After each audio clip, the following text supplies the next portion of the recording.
Assalamualaikum warahmatullahi wabarakatuh. Perkenalkan, kami ingin mempresentasikan hasil diskusi kami mengenai seksualitas dan identitas gender. Yang pertama, yaitu kami akan membahas mengenai pengertian seksualitas dan juga perilaku seksual. Seksualitas itu sendiri adalah sebuah proses sosial budaya yang mengarah pada hasrat atau birahi manusia. Sedangkan seksualitas dipengaruhi oleh berbagai interaksi dari faktor-faktor tertentu seperti biologi, psikologi, sosial, ekonomi, politik, agama, dan juga spiritual. Seksualitas merupakan hal positif yang berhubungan dengan jati diri seorang individu. Sedangkan seks adalah sesuatu yang bersifat biologis dan karenanya seks itu dianggap sebagai suatu hal yang stabil. Masyarakat pada umumnya saat ini menganggap bahwa seksualitas dan juga seks adalah suatu hal yang sama. Akan tetapi sebenarnya seksualitas dan juga seks itu suatu hal yang berbeda karena seks itu mengacu pada suatu yang berhubungan dengan biologis seperti alat kelamin perempuan dan juga laki-laki. Akan tetapi seksualitas kaitannya lebih luas seperti pada bidang biologi, psikologi, sosial, ekonomi, politik, agama, dan juga spiritual. Jadi kesimpulannya yaitu seks dan seksualitas itu memiliki perbedaan di mana seksualitas mencakup terma yang sangat luas, sedangkan seks hanya mencakup terma biologis saja. Kemudian seksualitas akan mengacu pada perilaku seksual. Perilaku seksual adalah segala tingkah laku yang didorong oleh hasrat seksual, baik dengan lawan jenis maupun sesama jenis.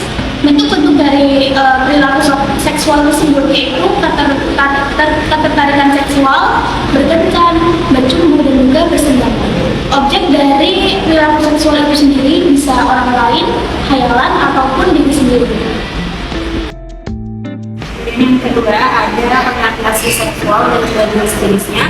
Orientasi seksual ini merupakan ketertarikan terhadap lawan ataupun sesama jenis, seperti laki-laki menyukai seorang wanita, yang mana hal ini sering dijumpai atau dirasakan di masyarakat.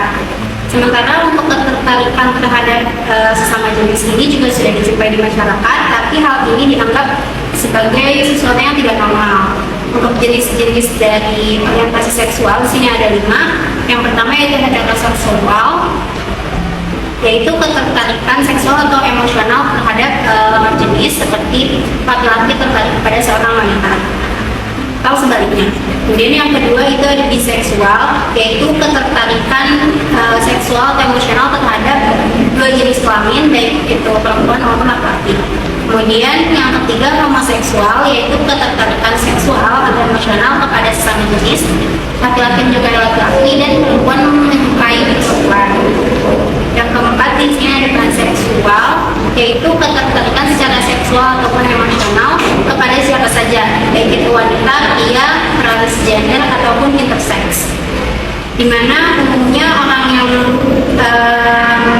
memiliki ketertarikan kepada siapa saja ini tertarik kepada kepribadian ataupun karakter orang tersebut.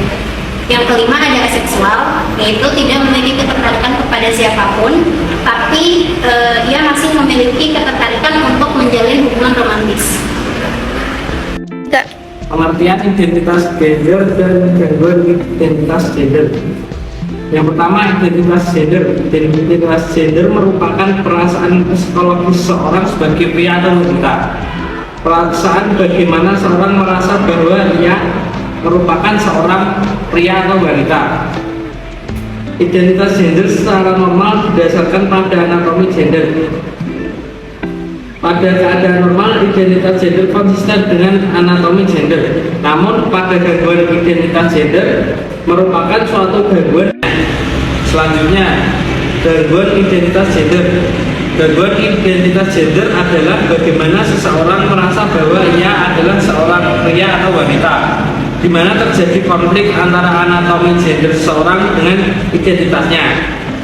Identitas jenis kelamin adalah keadaan psikologis yang mencerminkan perasaan atau inner sense. Peran jenis kelamin atau gender role merupakan pola perilaku eksternal yang mencerminkan perasaan dalam atau inner sense dari identitas kelamin. Gangguan identitas gender terjadi sejak seseorang mengalaminya pada masa anak-anak.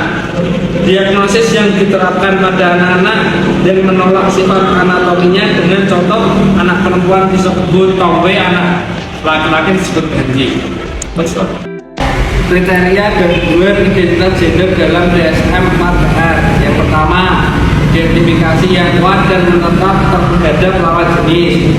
Yang kedua, pada anak-anak terdapat 4 atau lebih dari ciri, yaitu berulang kali menyatakan keinginan untuk menjadi atau memaksakan bahwa ia adalah lawan jenis. Selanjutnya, lebih suka memakai pakaian lawan jenis.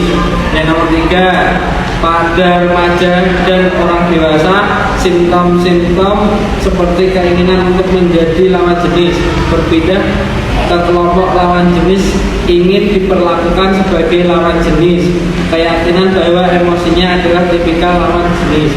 Yang nomor 4, rasa yang tidak nyaman yang terus-menerus dengan jenis kelamin biologisnya atau rasa terasing dari orang gender jenis kelamin tersebut. Yang nomor 5, tidak sama dengan kondisi fisik antar jenis kelamin.